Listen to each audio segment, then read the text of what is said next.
Welcome to the Internet Chess Club.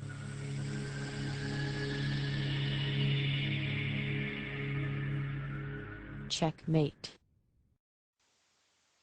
Hello everyone, and welcome to our new series on the Alapin variation in the Sicilian. This is probably the biggest topic we have covered so far, or at least I have.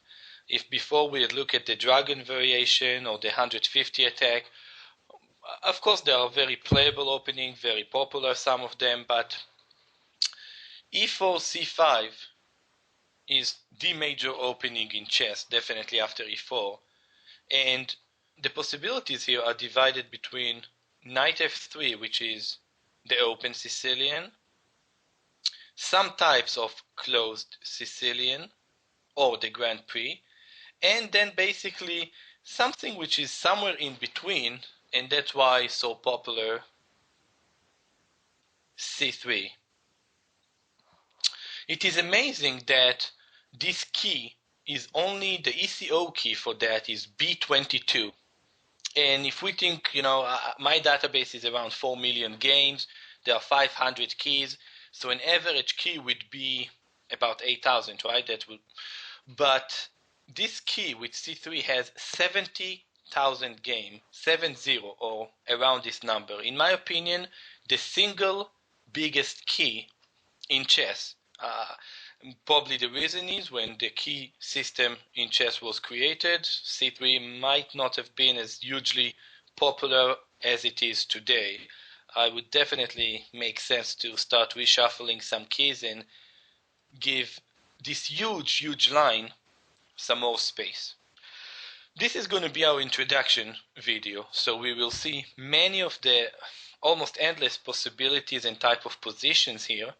We will see just some games, or just the opening part of some games between the top players, and you can imagine that everyone, and I really mean everyone, either with white or black, has seen this opening in his games. If you play Sicilian, it is definitely there. If you play e4, you want to mix here and there, so everyone from Kasparov, Karpov, Shirov, Topalov, Kramnik had seen this opening this way or another.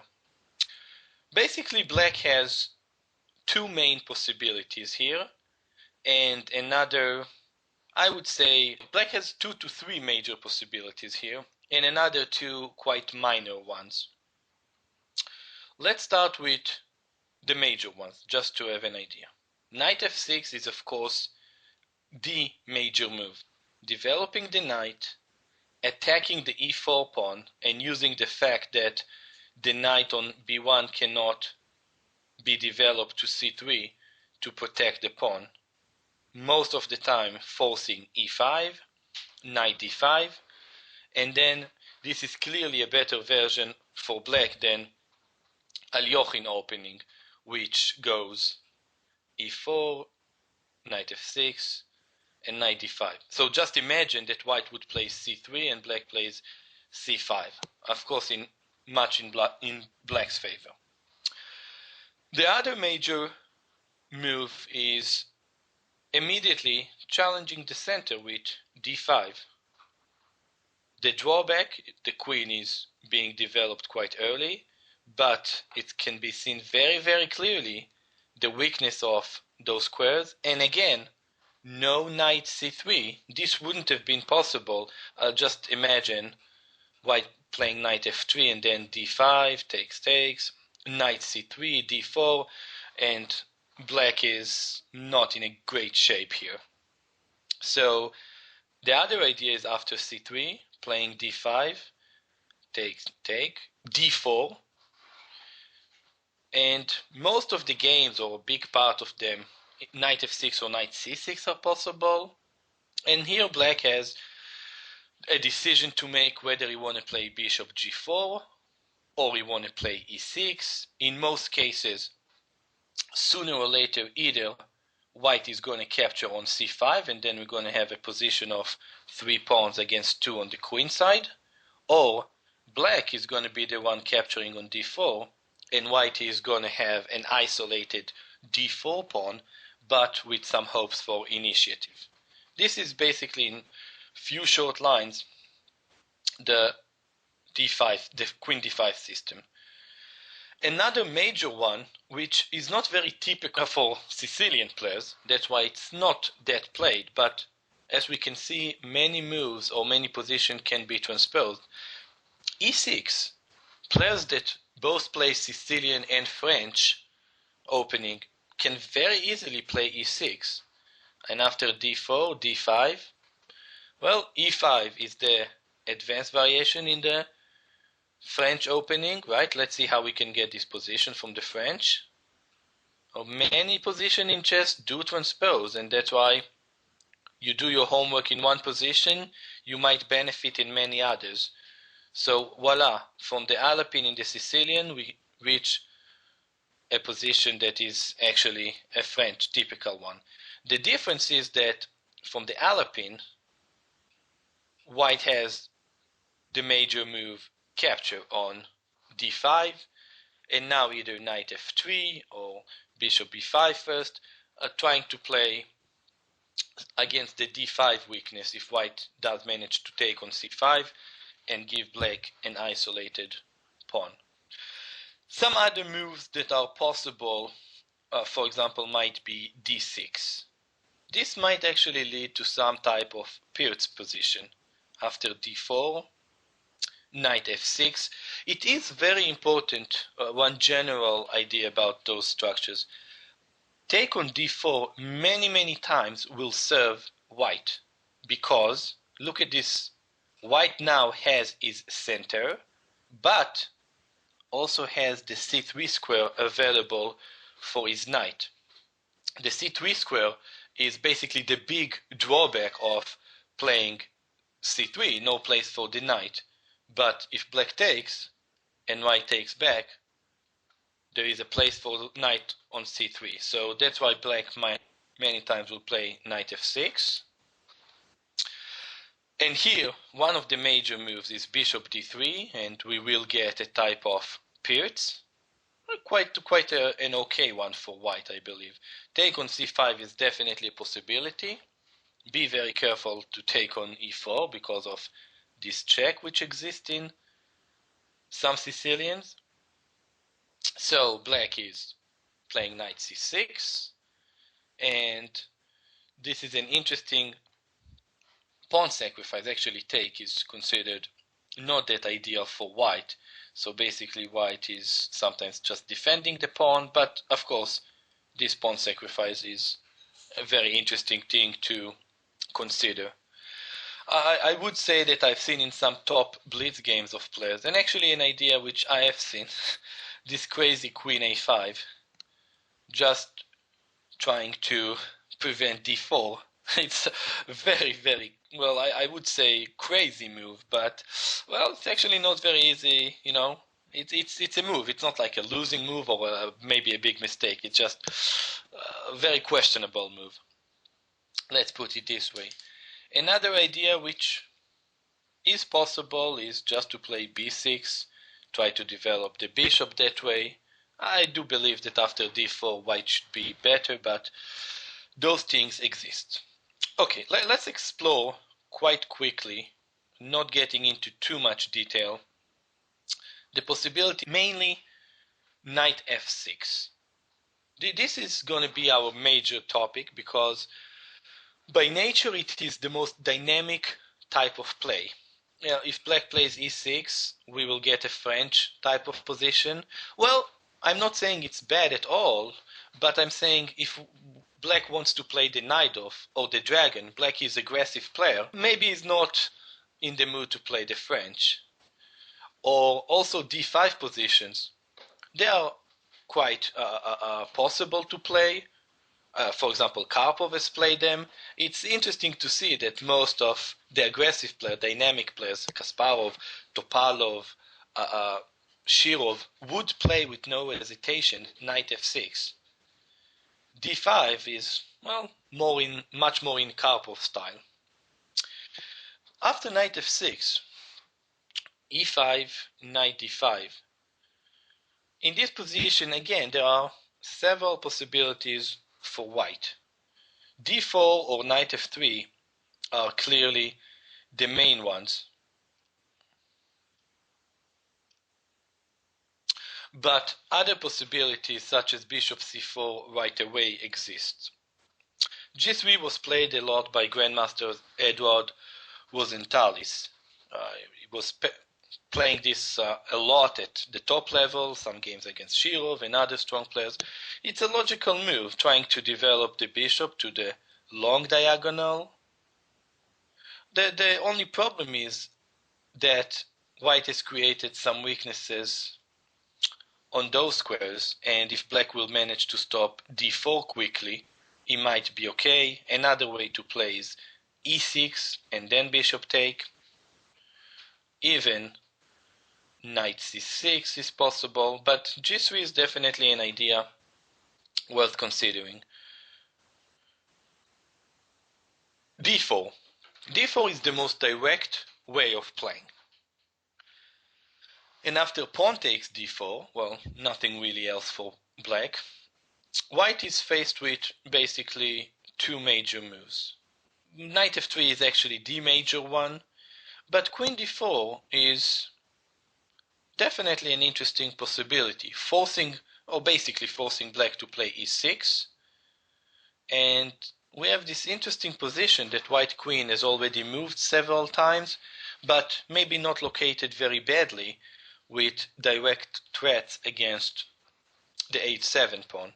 This is one very possible and interesting system. I might say right now that I've played this system both with white and with black for a big part of my chess career.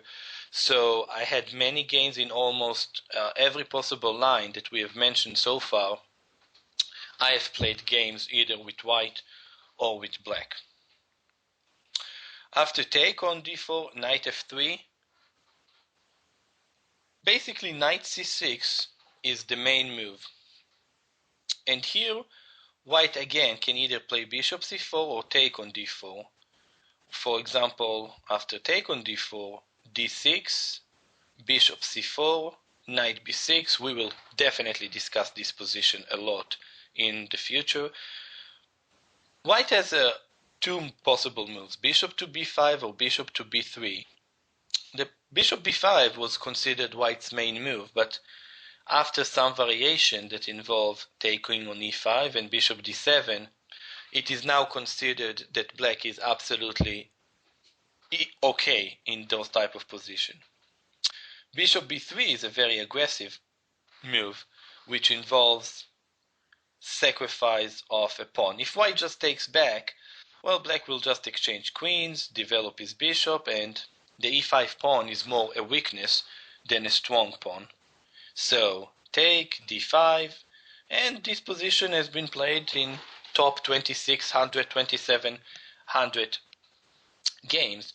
It is not easy to develop this bishop. g6, bishop g7 might be a tiny bit slow, and white will try to get his initiative. This is one of the critical positions.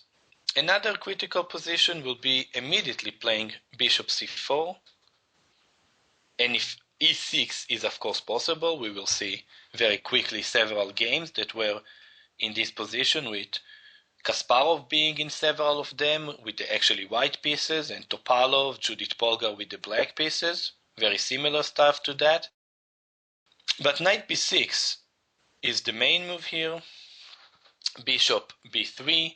Taking the pawn is considered very dangerous. This is for sure a much better version of the Smith-Morra gambit for white.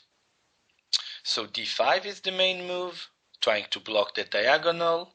If white just takes, black has a very good play against the d4 square, so white is forced to take with his pawn. Queen takes, and here again, as usual, there are several possibilities, knight a3 or castle. But you can see that why black players like knight f6. It is really an open, active, dynamic game, not playing against an isolated pawn when your opponent white has some initiative. Castle, bishop e6 for example, this is one major line here. Knight a3 is another. Those will be discussed by us very, very specifically. Another move, e6, was played or is played by, at least I've seen many games of Grandmaster Benjamin, one of our fellow Chess FM commentator.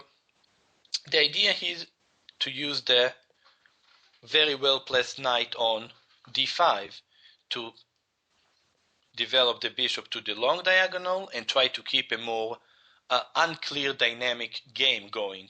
There is a lot of theory on the other lines, quite less theory here, so that's definitely one consideration. I believe that Benjamin is playing this line quite a lot with the black pieces. And then there is the idea of playing without d4 and playing bishop c4 white away, not allowing black to have a clear target. Knight b6, again e6 is of course possible, bishop to b3, and here, as usual, several possibilities. d6 or d5 is one of them. This is one type of position. We will see gains. And a much more dynamic play, c4, bishop goes to c2, queen c7 attacking the weak e5 pawn, queen e2, and g5. This is basically black's idea, one of black's ideas, to give away the g pawn, opening the g file, but attacking the e5 pawn. White's main move is giving the pawn in this way, at least destroying black's pawn structure, and that's one position that we obviously will look at. So before we're going to look at the games, which we're going to do very shortly, I will say that if I need to cover everything in the way that we did before, we're going to have 50 videos, maybe 100. You might enjoy it, but John, also known as Chess FM, is going to kill me. So since we want to continue doing some things together and provide more videos, we will have most likely 8 to 10 videos top regarding this entire huge opening. We will have to really focus on the main ideas and main positions, and you will have to do some work by yourself, but I will try to deliver the main positions. Let's go now and see just several examples of actual games that this variation was played. We will just see the openings and how they developed, not much more than that. So, for example, we can start at our first game, which is Kasparov against Topalov. This game was played in Geneva, the PCA. Once upon a time, there used to be such a chess organization. So let's see. The interesting part is how move order transposes. e4, c5, Kasparov is white. Knight f3, e6. Okay, so Topalov is ready to play the Taimanov or Paulsen, one of those type of position, and here, not going for the open Sicilian, Kasparov played c3, which basically leads to this type of French. a6, bishop f4, knight c6, bishop e2,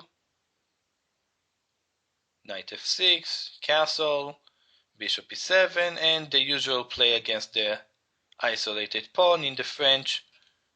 The knight goes to b3, and actually, just out of curiosity, this game ended in a draw, but it was actually, I believe, Topalov that was very close to win this game.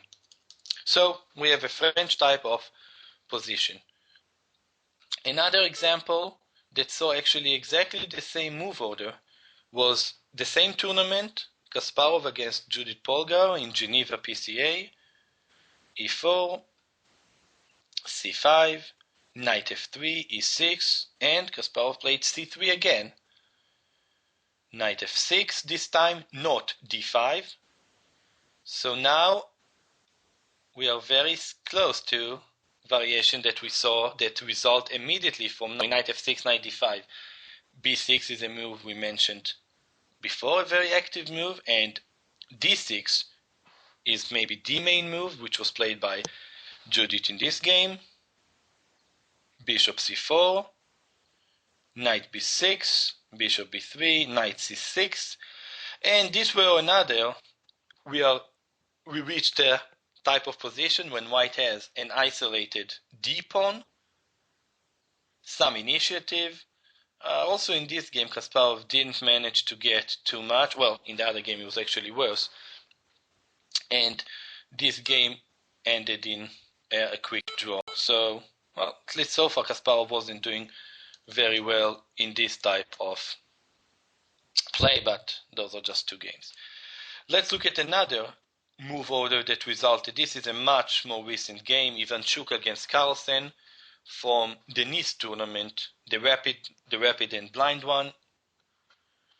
Exactly same move order, e4, c5, knight f3, e6, c3.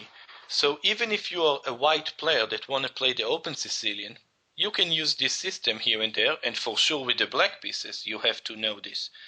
Knight f6, same as Judith Polgar played, e5, knight d5, d4, takes, d6, bishop c4, knight c6, castle, and we saw Judith played knight b6 before, also knight b6 earlier. Carlsen just played bishop b7, bishop d2. Another very possible idea is queen e2 and knight c3. This was played in Vikanzi 2009, very similar type between Rajabov and Dominguez. The idea is very simple. White has more space and will go for an attack. On the other hand, he has some weak pawns. There's going to be a big fight. Ivanchuk actually tried to play without those complications. Bishop d2 and knight c3. Black very soon seems to be just absolutely okay here, although he blundered the pawn. The game still ended in a draw. Another type of position, this time between Shirov and Topalov. e4, c5, knight f3, knight c6. So far we've seen e6, c3. Now after knight c6, Shirov playing c3. This was played in the Corsica Rapid Tournament in 2003. Knight f6, e5, knight d5.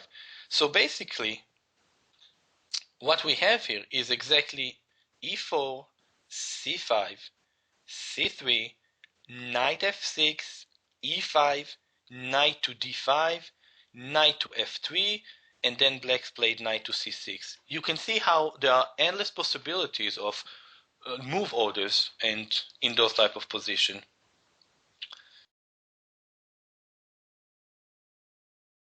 Bishop c4, knight to b6, bishop b3. And here we mentioned c4 and queen c7 as one possibility.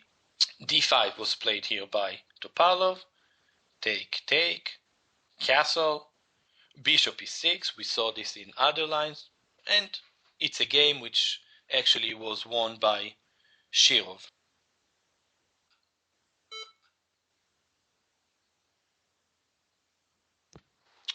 So, another game by Ivanchuk, and this time not against Carlsen, but Kasparov. e4, c5. This is from Dortmund 1992.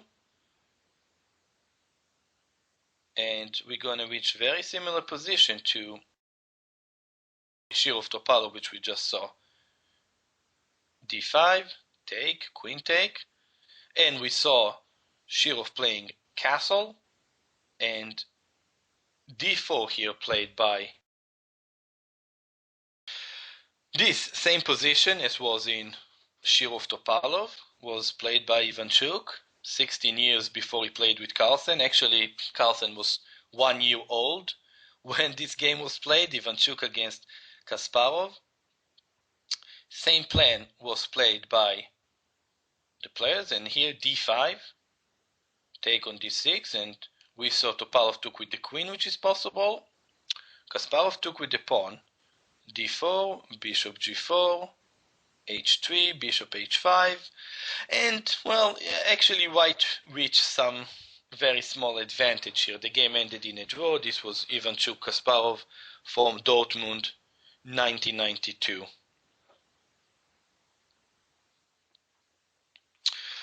Okay, one example, for example, with queen c7 in this position, c4 first, queen c7 in this position, queen e2, g5. This is a game between Tivyakov, maybe the leading player in the world playing c3 Sicilian on a regular base. In my opinion, he is the leading player in the world. He's about 2700 and he plays this as his main weapon against Sicilian when he does play e4. This game against Sakayev in the FIDE World Cup in 2005, h3 was played. We mentioned e6 as one of the major possibilities. Bishop g7, castle, knight take e5, knight take g5, d5. Definitely a very messy position here. And it was actually Sakayev that won with the black pieces, but lots of action in this specific variation. Let's go a few moves back and see a game with e6. Pawn d takes e6, knight takes g5, queen e5. This is black's main idea, exchanging queens, protecting. The weakness on f7 is quite severe if white will be able to play queen h5. Queen e5, d4, take on d3, take on d3, take on e2, bishop takes e2, h6. And a big question is, will black be able to mobilize his pawns in the right way and actually use them as a weapon, or will they be a weakness? This is a game between Adams against Svidler in the FIDE World Championship 1997, and it was actually black that managed to win this game and make the maximum out of his very powerful pawn center.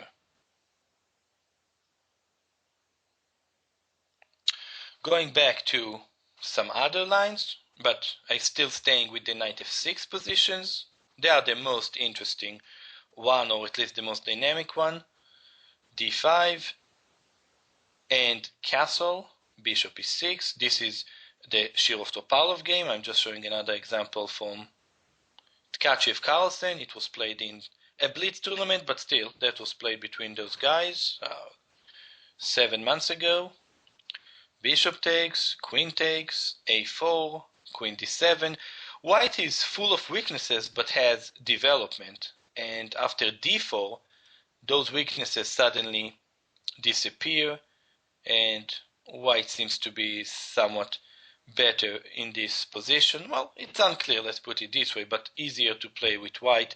Tkachev won this game with the white pieces.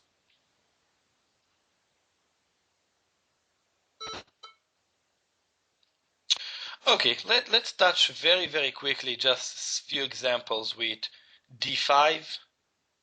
For example, a game between Kramnik against Kasparov, the PCA tournament in 1994.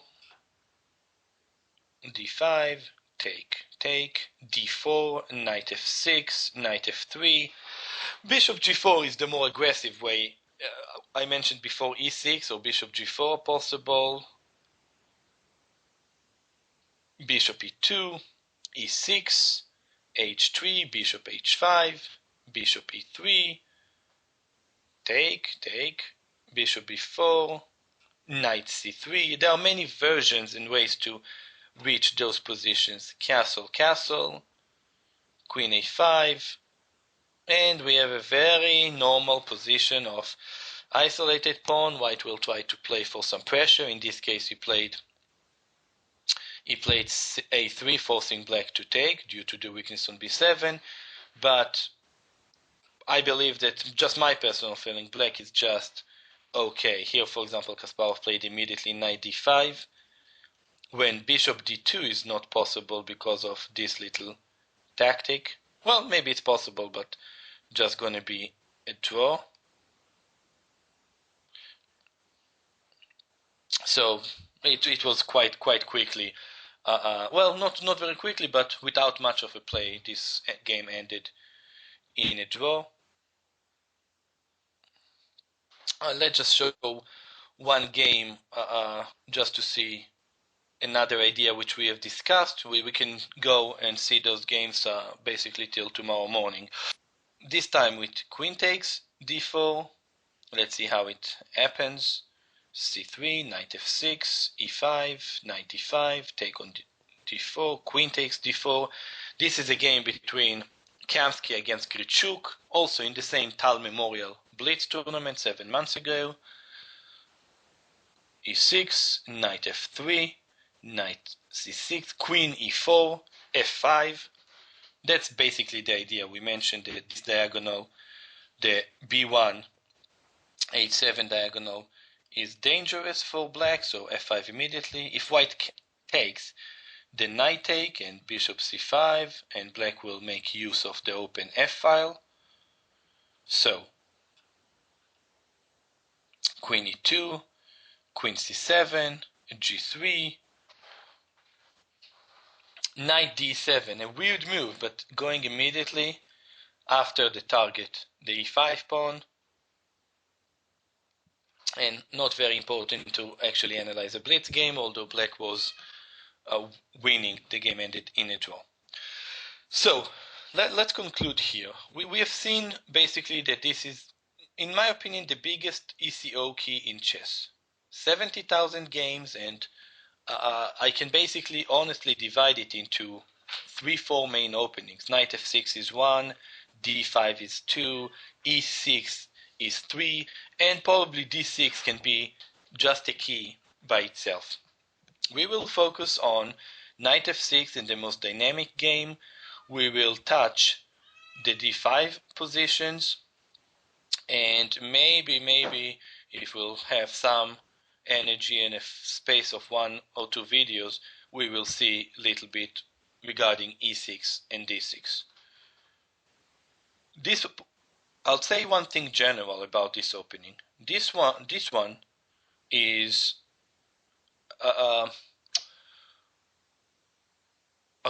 one general thing which I would like to say about this position is that it involves all aspects of the game.